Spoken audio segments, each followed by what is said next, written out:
जी means capital G जो होता है वो क्या होता है, gravitational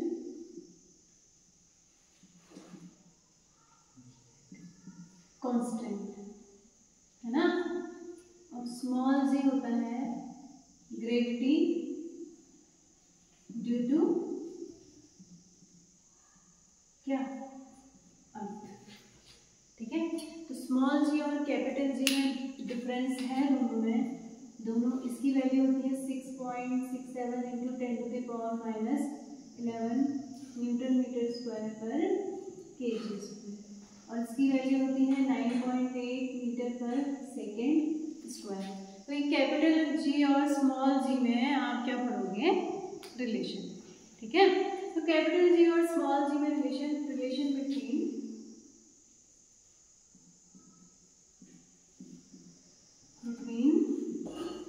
capital G and small g. Capital G is gravitational constant and small g is gravity due to earth. ठीक है, तो G and G में आप रिलेशन पढ़ोगे, तो G और G में जो रिलेशन आता है उसके लिए हम क्या करते हैं, पहले तो सबसे पहले आपको पता होना चाहिए कि एक अर्थ है ना, अर्थ सपोज इसका मास है n, कितना ले रहे हैं हम, अर्थ का मास n, और इसकी जो रेडियस है वो हम ले लेते हैं r, है ना, और अर्थ से कुछ डिस्टेंस पे एक हम अलग कोई भी एक वस्तु कह सकते हैं या पिंड कह सकते हैं, वो लेते हैं, उसका मास कितना है m, कुछ डिस्टेंस पे, अर्थ से कुछ डिस्टेंस पे।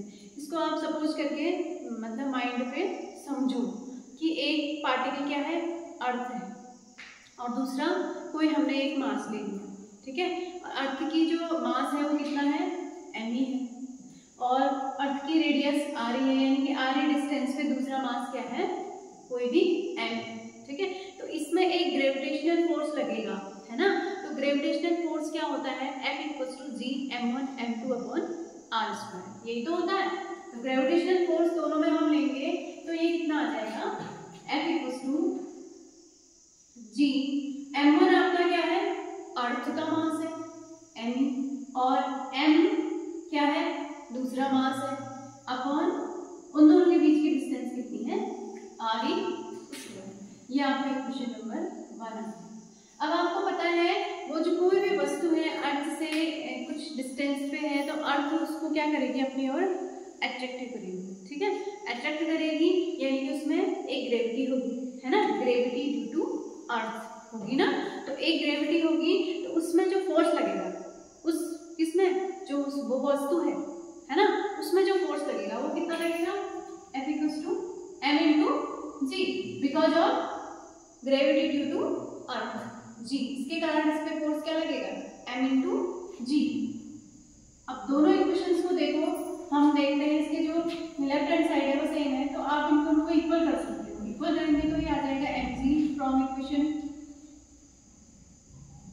1 and 2, ये आ जाएगा mg = G(m)(m) अपॉन r²।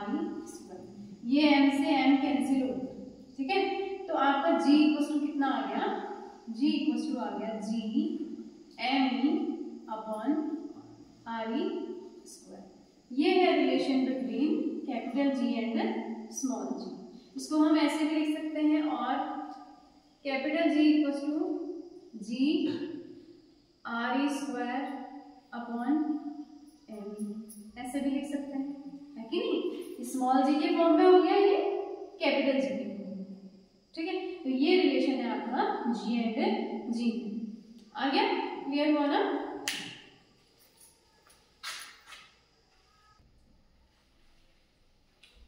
तो जो G = कितना है, G(m)(e) अपॉन r²। ठीक है, तो ये जो G है, G जो है उसमें मास पे डिपेंड नहीं करता है, क्योंकि यहाँ पर कहीं भी मास है ना, यानी कि इसका मतलब यह है कि कोई भी वस्तु है उसका जो प्रभाव उसके मास का जो इफेक्ट है उस G पर नहीं पड़ेगा, है ना, यानी कि G = G(m)(e) अपॉन r², यानी कि मास पे डिपेंड नहीं करता है G। ठीक है, इसका मतलब है यानी कि कहीं भी ले जाएंगे हम उसका मास जितना मतलब मास पे डिपेंड नहीं करेगा, मास बदलेगा नहीं, है ना। तो उसके लिए जैसे माना हमारे पास दो ऑब्जेक्ट हैं जिनके मास अलग अलग हैं, ठीक है, जिनके मास क्या है अलग अलग है। एक हल्की ऑब्जेक्ट है, एक भारी वस्तु है, ठीक है। एक हल्की वस्तु है, एक भारी वस्तु है, इनके दोनों के मास क्या है अलग अलग है ना। तो दोनों के मास अगर अलग है तब भी जी पर कोई प्रभाव नहीं पड़ेगा वायु की अनुपस्थिति में। अगर दो वस्तुएं हम ऊपर से नीचे फेंक रहे हैं जिनके मास क्या है अलग अलग है ना, तो अगर वायु अनुपस्थित है, वायु नहीं है, वायु की अनुपस्थिति में क्या होगा, दोनों के त्वरण क्या हो जाएंगे, समान हो जाएंगे। त्वरण समान हो जाएंगे तो वो पृथ्वी तल पर समान एक साथ पहुंचेंगे, ठीक है। इसके अलावा वायु की उपस्थिति में, वायु की उपस्थिति का मतलब वायु होगी तो वायु में गैसें होती है ना, गैसें होती है तो गैस में क्या होता है, एक फ्रिक्शन भी होता है, एक बॉयंट फोर्स भी होता है ना, उत्प्लावन बल होता है, और दूसरा विस्कस फोर्स होता है कि नहीं।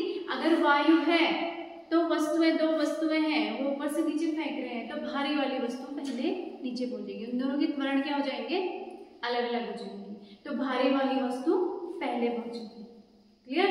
तो उसके बाद हम जो है पढ़ेंगे कि अर्थ का मास कितना होता है और अर्थ का जो घनत्व वो कितना होता है, ठीक है।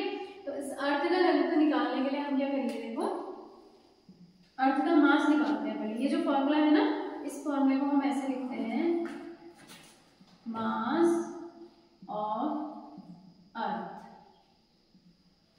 ये जो फॉर्मूला है ये हो जाएगा me=g(r)²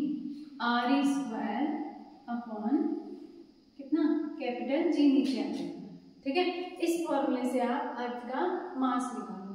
कैसे, G की वैल्यू होती है कितनी, 9.8। RE हम कहते हैं अर्थ का रेडियस। अर्थ की रेडियस होती है आपकी, अगर आप किलोमीटर में कहोगे तो 6400 किलोमीटर ये होती है, और मीटर में आप इसकी वैल्यू होती है 6.37 × 10⁶ मीटर।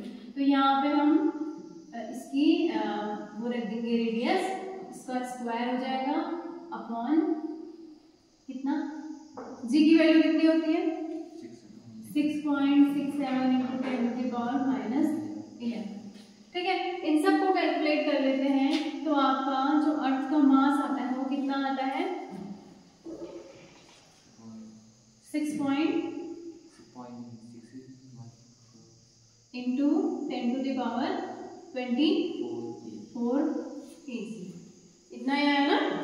जो अर्थ का मास आता है वो आता है 6.6 या 6.0, ठीक है, यानी 6 × 10⁻24 कह सकते हैं हम, इतना kg। इसके बाद हम अर्थ का क्या निकालते हैं, घनत्व निकालते हैं। तो अर्थ का घनत्व निकालेंगे किस फॉर्मूले से रखेंगे हम, आपको पता है द्रव्यमान बराबर क्या होता है, द्रव्यमान बराबर आयतन गुणा घनत्व होता है ना, ठीक है। द्रव्यमान ये हो गया me, ये आप रख देते हो इतना। आयतन अब अर्थ का शेप क्या है, लाइक स्फेरिकल शेप है ना, तो स्फीयर का जो आयतन होता है वो कितना होता है 4/3 π/r⁻³ ये होता है ना, और घनत्व उसको मान लिया रो, ठीक है। तो रो इक्वल्स टू कितना आ जाएगा, यहाँ से 3 × 6 × 10⁻24 अपॉन 4, पाई की वैल्यू 3.14 होती है, इंटू आर की वैल्यू होती है 6.37 × 10⁻6। अगर इसको हम कैलकुलेट करते हैं तो ये आता है 5.5 × 10⁻3 kg/m³। तो अर्थ का घनत्व जो है इतना होता है, और अर्थ का जो मास है वो इतना होता है, और अर्थ की रेडियस इतनी होती है। क्लियर हो गया ना। तो ये सब चीजें बहुत इंपॉर्टेंट है, जो ये रिलेशन है जी और जी में, इसी से सारी चीजें आपकी क्लियर है ना।